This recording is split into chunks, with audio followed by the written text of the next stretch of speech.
जय छठी मैया। मैं इंदु एक प्यारा सा छठी मैया का गीत लेकर के आई हूँ। आप सब सुनिए। छोटा सा है और बहुत ही सुंदर सा है, अच्छा सा है, दिल को छूता है। तो चलिए सुनिए। और छठी मैया का पर्व आ ही गया है, आप सब गाइए और दूसरों को भी सुनाइए। चार चौखंड के पोखरवा, ओह में कलसूप दहल जाय, ओह में कलसूप दहल जाय। चार चौखंड के पोखरवा, ओह में कलसूप दहल जाय, ओह में कलसूप दहल जाय। कलसूप छाने चलले ससुर जी, कलसूप आगे बढ़ल जाय, कलसूप धैर्य ना धराय, कलसूप धैले ना धराय। हाथ जोड़ी बोले ले ससुर जी, छठी मैया होई ना सहाय, कलसूप आगे बढ़ल जाय, कलसूप आगे दहल जाय।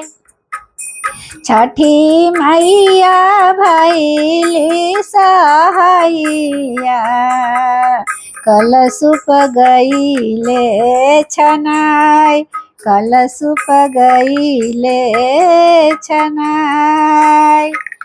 चार चौखंड के पोखरवा, जलवा उमड़ल जाय, जलवा उमड़ल जाय।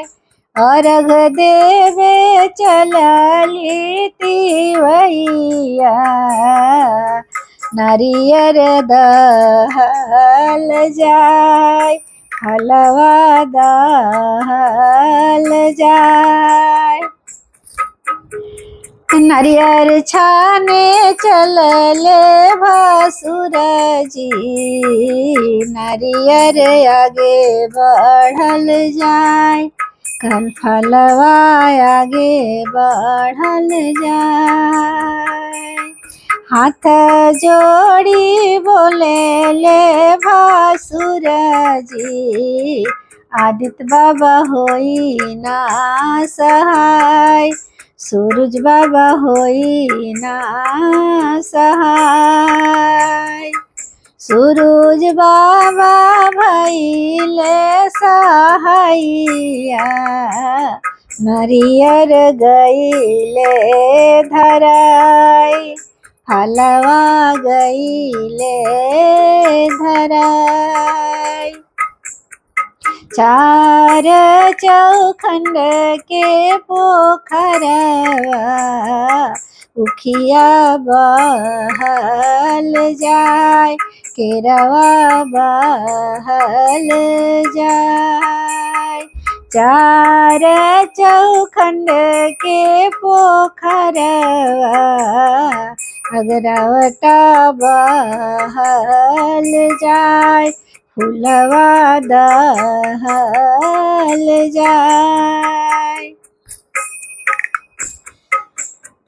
उख छाने चलले समिया जी, उखिया आगे बढ़ल जाय, फूलवा आगे बढ़ल जाय, केलवा आगे बढ़ल जाय। हाथ जोड़ी बोले ले मालिक दे, आदि